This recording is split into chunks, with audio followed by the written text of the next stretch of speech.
Welcome in to Outkick the Show, presented by a new presenting sponsor, which is why I don't have my banners up behind me right now. As we roll into 2018, a brand new football season, there was a lot of interest.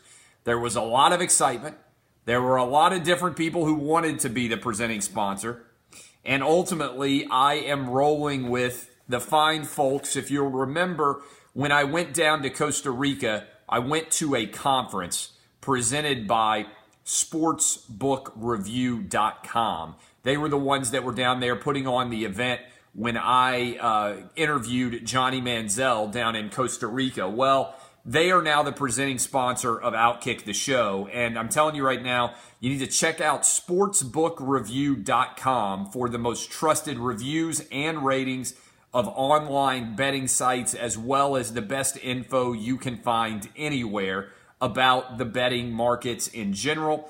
I'm telling you right now, that is the best place to go. You will be glad that you did it. Costa Rican beer is fantastic. I also want to tell you, now is the time to get your credit card debt out of the red and into the black. Get hooked up right now with the best possible rating. You will be glad that you did. I'm telling you right now, go to my friends at thehomeloanexpert.com, thehomeloanexpert.com to get hooked up right now with the best possible rate that will take care of all of your debt and also get you in to the best possible deal you can imagine wherever you may be in the country. thehomeloanexpert.com. My guy Ryan Kelly will take care of you. Tell him Clay Travis sent you, and you will be glad that you did. All right. I'm telling you right now, I am not in a hotel. I am at home. I am on the third floor of my home, and we got a lot to get to right now. The banners are coming for the new advertisers. They're just not ready yet. This is not my kitchen. This is the third floor. See, when you're rich, you have lots of different sinks everywhere.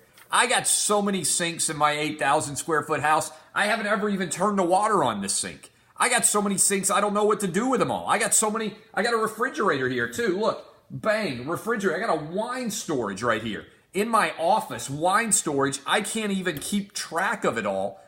I got it all. Alcohol, I haven't even opened this before. That's how rich I am. I just turned around, I'm like, holy shit, I've got a wine cooler in my office that I've never even opened. I got white sink privilege, boys and girls. I got so much going on that I don't even know what I can keep up with. That's the truth. I mean, look, you guys want a tour? Here's my rich person wine cooler that I haven't used. I got the refrigerator over on the other side that I haven't used. I got the, by the way, I don't care about the Dow, all right? Obsessed Dow dude, okay, big deal. It's up 40% in the last 12 months. It's going to go down at some point. I'm going to block the dude who's telling me about the Dow Jones going down. All right? I don't fucking care. Okay? Not a big deal to me. The stock market goes up and it goes down. I look at things over the course of 6 months and over the course of a year. It's doing really well in general. All right? Dow guy. Nobody cares. Okay? Nobody cares, Dow guy. Dow guy. I've got something called a cell phone right here in my hand. You know what I can do on that cell phone? I can look up any stock price that I want right now, Dow guy. Dow guy, guess what? Holy shit, the stock market. I've got it right here on my phone. The Dow, right here on my phone. You know what it still is? Up a shit ton since Donald Trump became president, all right? So I'm not going to get that worked up about it, all right? Dow guy, quit being a pussy. Dow guy, deal with it. It's going to go down, and then it's going to come back up. And then it might go down, and then it might go back up. I think I'll be able to handle it, all right? The Dow right now, Dow guy, look at this. Holy shit, I've got it on my phone. I can get stock prices on my phone. Bang, that's how rich I am. That's how rich I am, motherfuckers. By the way, here's all the stocks that I follow. I have got the internet on my phone too. Look at this, guys. I've got the fucking internet on my cell phone. I can get email, boom, right here on the cell phone. You know what else I can get? Text messages, boom, right here on the cell phone. You know what else I can get? sports scores. Boom. Right here on my cell phone. You know how rich I am? I can even watch sports. Boom. Right here on my cell phone. You know how rich I am? I even have a carrying case to make sure that if I drop my phone, it doesn't break. Boom. Deal with that, Dow guy. I'm telling you right now, the Dow, guess what? It moves every minute. All day long. 1 minute it's up, and the next minute it's down. So I appreciate you coming on to tell me something that I can easily look up on my phone myself, obsessively. Dow guy, you just got murdered by Clay Kyle, all right? The Dow, by the way, is down a lot today. It's down a lot, but guess what? It's up a lot over the last 6 months. So I think, and over the last year, I think everybody's probably going to survive, all right? Hey, Dow guy, guess what? You don't get to be an 8-figure guy without knowing how to look up stock market prices on your phone. You don't get to be an 8-figure guy by accident. That's how I have the big money. That's how I have the big cash. I've got the ability, boom, look up everything right on my phone. Boom, it's incredible. I don't know how you could ever hope to roll any better than me, Dow guy, all right? Here's the deal. I am 100% an 8-figure guy. I've almost got 8-figure in houses, okay? Like, you can get upset about it. I'm closing on my beach house early next month. I've almost got 8 figures in houses. Come on. Don't be a loser. Just because you're poor doesn't mean that I can't exult in my wealth. All right, I work hard for it. I got a big tax cut here recently, too. It's nice. But just because I'm an 8-figure guy doesn't mean that you have to be upset because you're a lot poorer than me. Your goal should be to have the internet on your phone. Your goal should be to have faucets that you don't even know why you've got. Your goal to be, I didn't even know that I had this. I've got a wine cellar right here in my house. I don't know what's still going on. That's the truth. All right, I'm going to have to block this guy. I don't mind if you are like a loser, if you've got a mosquito dick, but don't step to a guy with a helicopter dick and say he doesn't have a helicopter dick. Because I don't want to have to pull my dick out and just slap you in the face with it in disrespect, because that's what I just did. You're gone. You don't have an 8,000 square foot mansion because you're poor. You don't have a beach house because you're poor. I used to be poor. I know what it's like to be poor, but now I'm rich. And some people say, oh, you should hide your wealth. You should not revel in it. Bitch, I am spiking the football every day on my haters who are poor and unfortunate because they aren't on the side of good and just people like myself. I've been poor. I could be like really humble about the fact that I'm rich now, but I would much rather spike the football on you and stand over you Allen Iverson style on the basketball court and step over your poorness with my wealth. So, several different things to get to, all right? Several different things to get to, big storylines, much to discuss, all right? First of all, how about the helicopter dick coaching style of Doug Peterson in this Super Bowl? I have been for a long time arguing that coaches make poor decisions when it comes to how they actually apply their logic. And it's amazing to me, as a great example, in the college football playoff, we had an unbelievable first half from Oklahoma that ended much like the first half of the Super Bowl did. And then what happened in the second half? Lincoln Riley had a chance to continue to go balls to the wall coaching style. And instead, he got conservative. He got nervous. As the game went on and the game got closer, he clinched up, he turtled, he didn't continue to call the game as aggressively as he did before. That was a poor decision. Because the analogy that I've made for a couple of years, and you guys have been hearing this if you've heard me say it before, you don't beat great teams, and you certainly don't beat dynastic teams by waiting for them to make mistakes. That's not the way you win championships. You win championships by going right toe-to-toe with the champ and beating him. And I loved the fourth down call with 5:39 remaining in the game with the Patriots with a 1-point lead when Doug Peterson had an opportunity. Fourth down, he could either punt the ball and hope that he got it back with the game still in reach, or he could go for it and understand that he would have then trusted the best part of his team on that day, the offense, to make a play. The New England Patriots never punted. They didn't punt this entire game.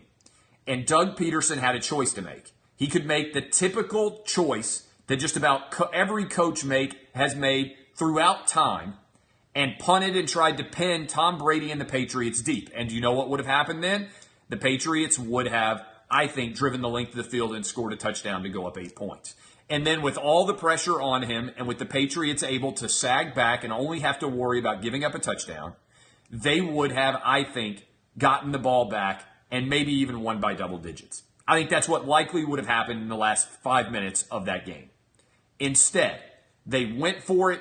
They got the first down. They went down and they scored. They got a huge play on the Tom Brady turnover, which no one foresaw happening.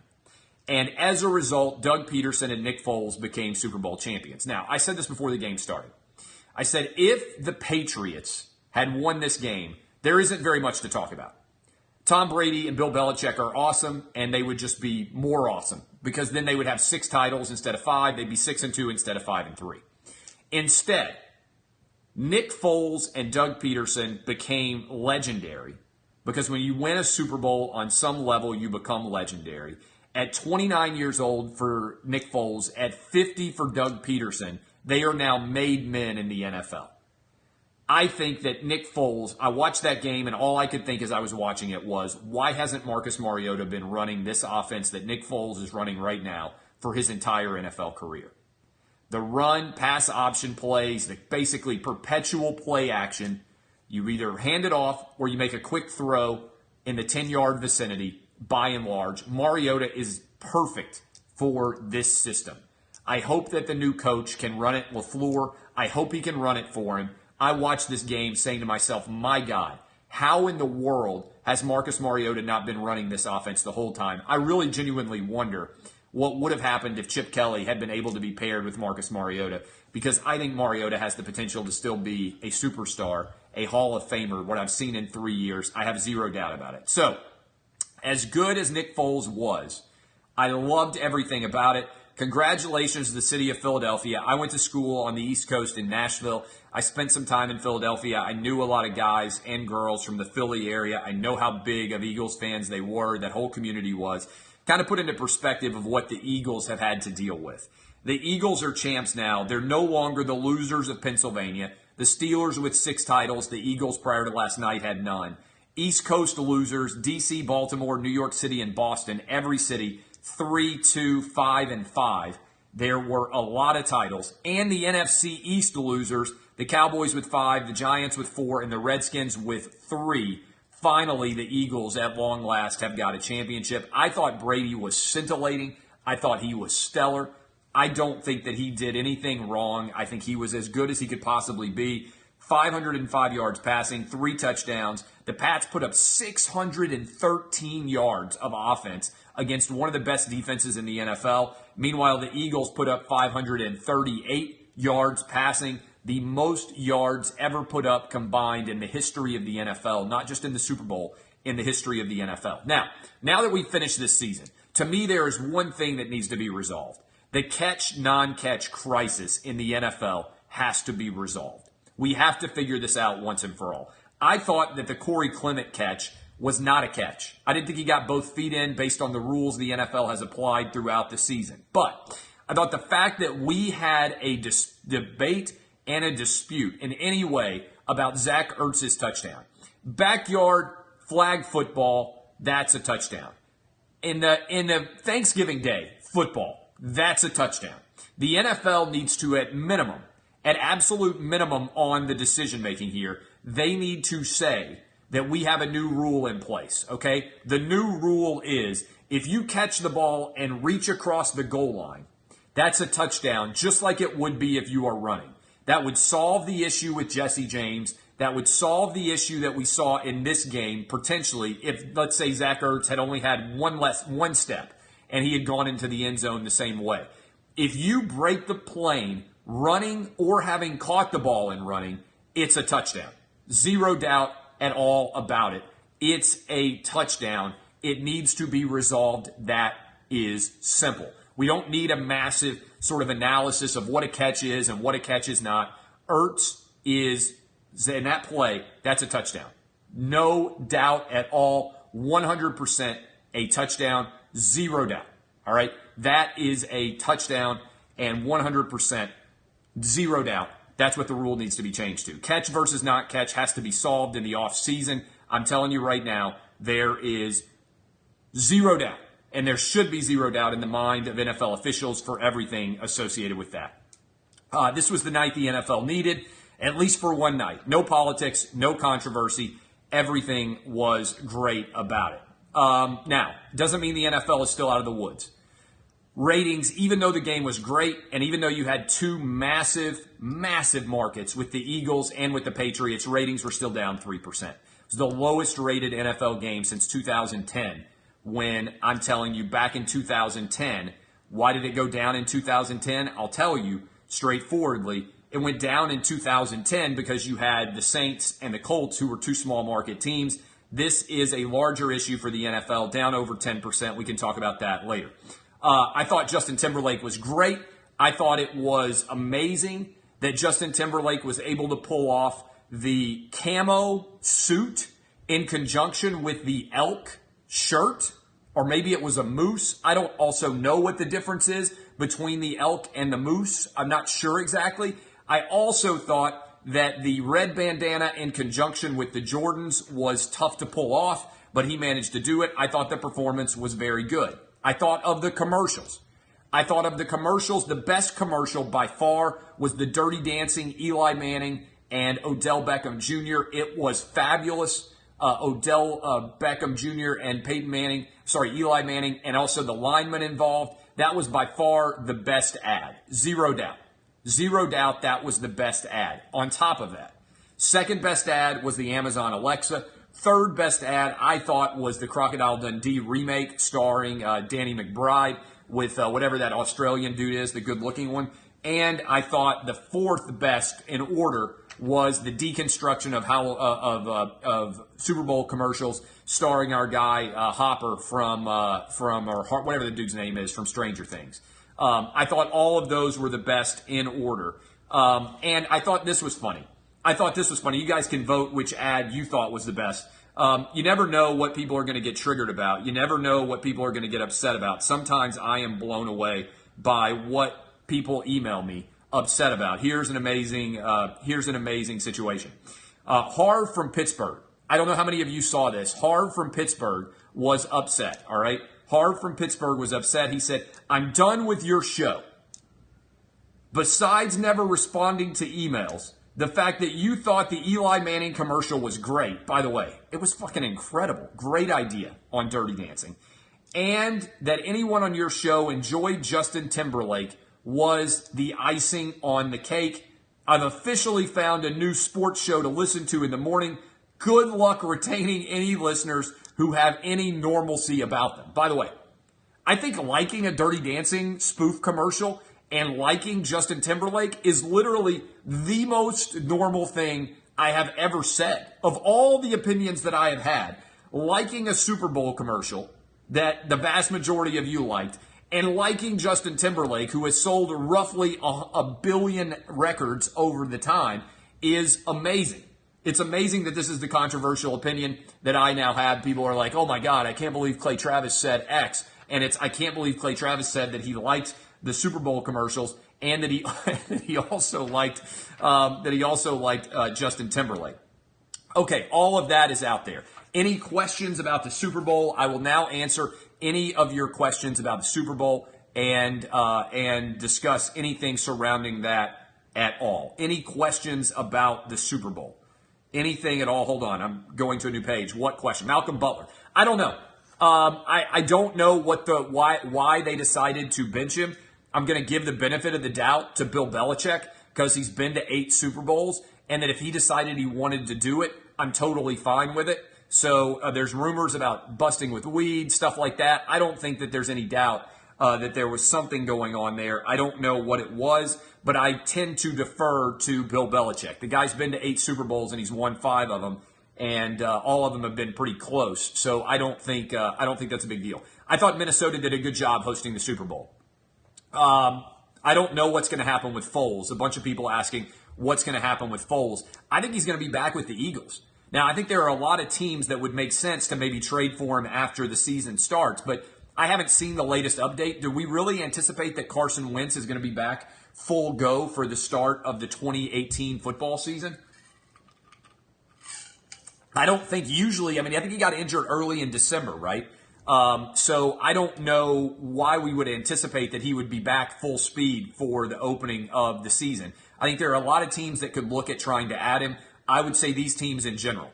I think that the Broncos could make sense. I think that the Bills could make sense. I think the Jets. I think the Browns. I think the Cardinals. I think the Jags. That's at least 6 teams that I think would be making a substantial upswing if they were to go sign him to be their next quarterback. So I think Nick Foles, only 29 years old, I'm a believer in him. I don't think you can fake your way like he did and perform as well as he did in the NFC title game and the Super Bowl. To me, this is just reflective of how important coaching is.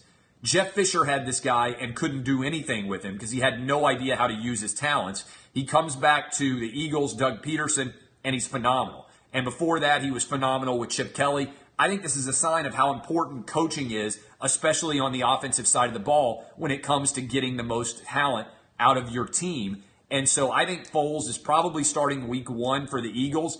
And then I think they make a decision to trade him, potentially, depending on how things are going, to another team for, I would say, a second-round pick. The question I asked on the morning show, on Outkick the Coverage, my morning show, was this. Do you think it makes sense, in general, if you were breaking it down, if you were the Browns GM, would you rather have Nick Foles and draft Saquon Barkley number 1 overall and have that run-pass option that you're adding to an already pretty decent skill position offense? Or would you rather go draft an unknown and unproven quarterback, whether it's Josh Rosen, whether it is Sam Darnold, whether it's whoever out of Wyoming, Josh Allen, whoever you like, Baker Mayfield, whatever quarterback you like. I would rather go get Nick Foles, who's only 29 years old. I feel like he's good for another 6 or 7 years. That's a long time in the NFL. Your roster will turn over a couple of different times that way. I would make that decision. I would make that decision beyond a shadow of a doubt. If I were a Browns fan, that's the play that I would rather have. I'd also rather have Kirk Cousins than an unproven number 1 overall guy. If you know you've got a guy who's capable of winning a Super Bowl, and now we know Nick Foles is capable of winning a Super Bowl, certainly in that season, the other thing I would say, it's not just 2 games. He has the best quarterback rating for a season ever, and he threw 27 touchdown passes and only 2 interceptions for an entire year with the Eagles. And again, he's only 29 years old. So to me, that's a no-brainer. That's a play that I would like to make. Again, if I'm a Broncos fan, if I'm a Jets fan, if I'm a Browns, if I am a Jags fan, if I am a Bills fan, Cardinals, wherever you are in the country, if you're one of those 6 teams I just named, I think Nick Foles is a tremendous improvement. Same thing with Kirk Cousins. I think both those guys are an improvement over whatever they've got at their current quarterback position. I think that's no doubt. I don't buy into the fact that Gronk is going to retire, but I do think the physical toll and beating that he has taken on his body is underrated, and I think the average fan doesn't contemplate, even for somebody as big and strong and tough as fast as Rob Gronkowski is. Every time he gets tackled, it's a brutal hit. It's a brutal hit that is zero doubt that is going to be a massive hit. All right, a bunch of you like pussies out there are like, oh, what about Greg Schiano getting the Patriots defensive coordinator job? First of all, if it's been officially announced, more power to him. Secondly, he's Bill Belichick's bitch. And the bigger question is, why did every other college football team opening pass on Greg Schiano? The answer is because he's not a good fucking hire in college football. I don't know why that's difficult for people to understand. If you have a choice between getting a guy who sucked in the NFL as a head coach and who had never won at a high level once Rutgers actually stepped up their competition, and has never recruited in the Southeast, or you can get literally anyone else, guess what you do? You go get anyone else. If Greg Schiano were such an unbelievable fucking coaching hire, the other 20 open college football jobs would not have passed on his ass. Okay? Stop being pussies and being obsessed. As my shirt says, DBAP, don't be a pussy. If you're fucking obsessed with Greg Schiano, then go get a head job. Go become a president of a university and pull out your dick and chase Greg Schiano around and sign him to your school. Guess what? There were 20 open head coaching jobs in college football and nobody wanted them. Not Arizona. not Arizona State, not UCLA, not Texas A&M, not Tennessee, not Arkansas, not all of these schools that had head coaching openings. None of them wanted him. Okay? If none of them wanted him, maybe just consider the fact that Tennessee's a limp dick, mosquito dick head administrator, who's now fired, John Curry, the athletic director, might have panicked and made a bad hire. Maybe he did that. Either you believe that, or every other college that had an opening that chose not to hire him also made an awful decision. He's moving from an area where he's not in control of anything and he's got a dictator coach in Urban Meyer to another place where he's got a dictator coach and he's not in charge of anything, to Bill Belichick. That's kind of the same thing. Again, if he were such a great coach, he would have another job. Period. I don't understand how that's complicated. All right, I don't know if you guys saw this, but Jemele Hill, our friend at ESPN, went on, unbelievably, the Al Sharpton show. Al Sharpton, Reverend Al, the great political leader that is Reverend Al Sharpton. Reverend Al Sharpton evidently has an 8 a.m. Eastern early morning show that nobody watches. And on Reverend Al's Sunday morning show that nobody watches, that's on at 8 o'clock Eastern, on MSNBC, Al Sharpton decided to have on Jemele Hill. Now think about this for a moment. Jemele Hill went straight from getting fired at ESPN SportsCenter, a.k.a. forced out. It was her decision to leave. She goes straight from signing off at SportsCenter on Friday night to the Reverend Al studio on Saturday to sit for an exclusive interview. Now, the Reverend Al you last heard in the world of sports when he threatened to boycott ESPN if Jemele Hill were disciplined for calling the President of the United States a white supremacist. And then Reverend Al asks her about Donald Trump having the audacious, the ridiculous, the indefensible, the unbelievable position of saying that he thinks, wait for it, this is so controversial, it's so insensitive, it's so racist and so sexist and so discriminatory, I can't believe he said it. In his State of the Union address, Donald Trump said, that's why we stand for the national anthem, after addressing a 12-year-old boy who had put 40,000 flags on veterans' graves as a nonprofit decision. He had that kid in the gallery at the State of the Union address. It is so controversial right now in America that if you say, I think we should stand for the national anthem, everybody reacts and says, oh my God, how racist and sexist and inflammatory, what unbelievable rhetoric from the President of the United States. I want you to think about this for a minute. It is now controversial, according to the left wing in this country, to say that you should stand for the national anthem. I sometimes am blown away by the things that people argue about in this country today. It's now controversial to say that you should stand for the national anthem. Now, about you guys. I have been to all different religious services in my life. Okay? I've been to Jewish dinners. I've been to Indian dinners. I have been to Christian dinners. I have been to Muslim dinners. All different sorts of religious faiths in my life.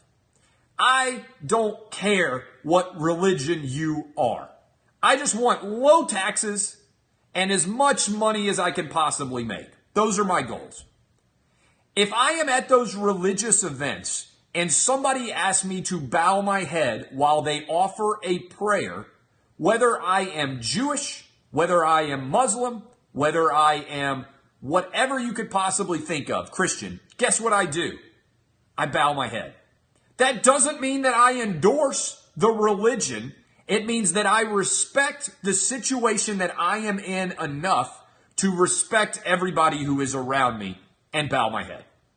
Doesn't mean that I need to fucking kneel. Doesn't mean that I need to wave my arms and be like, hey, I'm not a Christian. Hey, I'm not a Muslim. Everybody here, understand me. I don't agree with everything that's ever existed in the history of this religion. I remember the Crusades. Hey, some people have gotten decapitated. Hey, there are religious extremists that I disagree with throughout history. Hey, everything about these religious faiths is not endorsed by me, but I have enough respect for the people that I'm around to respect that. And those are individual decisions about religion, nothing about the controversy of standing for the national anthem. I have been to every sporting event I can ever remember, from Little League all the way through my present age. I have stood every time in presence of myself that someone has sang the national anthem or that they have played it. High school sports, Little League sports, NFL games. I'm not making a values judgment. I'm just acknowledging, you know what? If they're going to play the national anthem in this public venue, the least that I can do, the absolute least that I can do is just stand. It doesn't mean that I agree with who the president is right now. It doesn't mean that I agree with every decision that's ever been made in the history of the United States. What it means is I respect the fact that as a nation, we have certain symbols that reflect upon our country. The flag, the anthem, I stand for it. I don't understand why that's complicated. I don't understand why that's politicized. Period. Okay? That is the truth. Yeah, somebody else just said it. I even stand for the Canadian national anthem at NHL hockey games. Do you know why I stand for the Canadian national anthem? Out of respect for Canada, because it's their anthem. I have been to international sporting events where someone other than an American has won an event. Do you know what I do? I stand for their anthem as well. If you do not do that, you are a pussy. And I believe you deserve our censure. But I certainly don't believe that that could remotely be called racist or sexist or misogynistic. But that's because I don't work at ESPN, and that's because I'm not Jemele Hill. She said, and this is a real quote from her being on MSNBC. By the way, let me say this. Props to Jemele Hill. Every time I think it's impossible for my thesis that ESPN has gone so far left wing that they have turned into MSESPN to be proven anew any more concretely than it already has, Jemele Hill walks out of the SportsCenter studios and walks directly into Al Sharpton's MSNBC television studio. I don't know how she could do more of an FU to all of ESPN than what she did there. And once she's there, she says this. How do you feel when you heard the president in a State of the Union address still take a shot at people that are standing up about injustices? Al Sharpton, you dumb idiot. He did not take a shot at people standing up for injustices. He said, and by the way, they're kneeling and or not standing up. He said, that's why we stand for the national anthem, which isn't controversy. Jemele Hill said, I wasn't surprised, and I think this is going to be probably a constant thing for the president because it's a very easy dog whistle. It's low-hanging fruit. It's what I like to call racial pornography because it's a way to stoke his base. Now, I have seen racial pornography. It is very popular on Pornhub. Every time I go to Pornhub.com, there's a lot of interracial stuff that is on Pornhub.com. I went through all the popular stuff on Pornhub, right? I am blown away that the phrase racial pornography has been attached to the national anthem and not to actual racial pornography on Pornhub. You can go on Pornhub. Sources close to me have reported. You can go on Pornhub and literally find anything that you want all day long. Now, I'm a basic guy. I've confessed to this before. What I like on Pornhub is young women naked having traditional sex. I don't need any of your crazy choking. I don't need any of your crazy, all this crazy stuff that we get into now that all you kids are popular with. I don't need any non-traditional. I'm very comfortable with your basic, normal sex with a good-looking girl, all right? I don't need anything more than that. That's me personally. I don't need the POV. I don't need, like, the stepmom or the stepsister or any of your interracial stuff or anything else. Like, I go on there and I like good-looking women. Ideally, I like good-looking women who are not professionals because of the love of the game factor. I like the idea of a nice little amateur out there just deciding she wants to make a porn for me, all right? And me alone. But I do know that every possible amount of interest under the sun, if you go into the categories things, I go into the categories every now on Pornhub just to make sure I'm not missing things, just to make sure I'm getting old, that I stay hip and I understand what's going on. I go into these categories now and I don't even know what they are. I look at them and I'm like just the category. I'm like, I don't even want to click on, I have no idea what this means. I don't even know what this is. I'm afraid of what might happen if I click on this link, all right? Saying that you should stand for the national anthem is not racial pornography. Being somewhat familiar with pornography in this country, there is no way that there is any way that it is pornography. In fact, let's do that right now. I will tell you right now. Let's go into the categories live on the show. I will go to Pornhub.com and I will go into the categories and I will read you. Here's the suggestions to me right now. Young, hot girl. They recommended videos. Her first day at college, getting banged in the dorm room. I'm like, well, that's amazing. That sounds like a video I'd like to see. All recommended videos I'm clicking on. Just a full disclosure here. Naughty assistant seduces boss on vacation. That sounds like a pretty good film to me. Let's see. Wannabe lawyer gets double penetrated.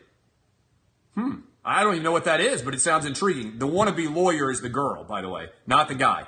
I don't want to see a wannabe male lawyer get double penetrated.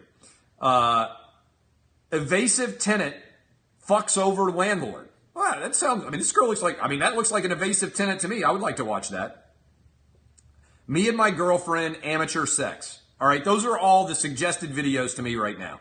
Pretty standard, like I said, right? I'm not like you. You don't hear all that and you're like, oh my God, I can't believe Clay Travis is into that. But then I look at the categories and see what you perverts are into. These are all the options, just in the straight category. When I click on lesbian, I know what that is. Mature, no thank you.